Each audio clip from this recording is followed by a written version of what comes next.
I'm going to compare and contrast the oxyhemoglobin and oxymyoglobin dissociation curves. So basically they look very similar when you look at them initially.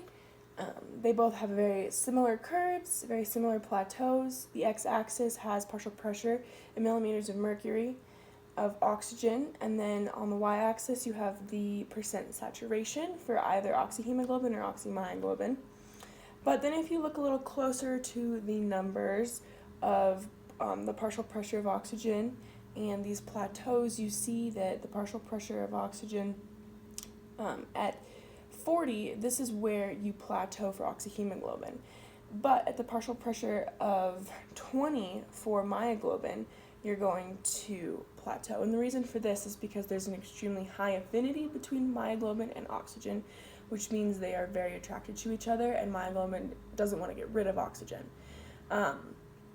When you look at myoglobin, you're going to see that it has a very strong bond with oxygen. However, hemoglobin has more saturation because that has 4 oxygens, while myoglobin only has 1 oxygen.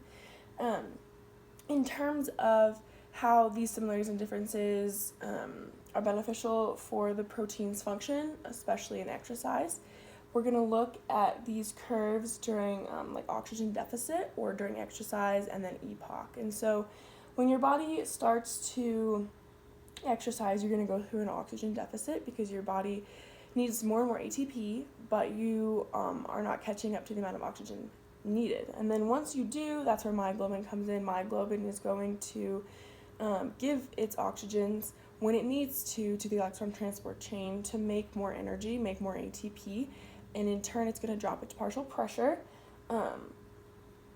And so once that happens, your body is making more and more energy, and then your body, when it stops exercising, goes into EPOC, and then myoglobin decides to take that excess oxygen that there is and reserve it for when you exercise once again. So hemoglobin is very important for bringing oxygen to the muscles, and once that happens and you energize those muscles, myoglobin is going to give that oxygen to the electron transport chain and then keep it for when you exercise again.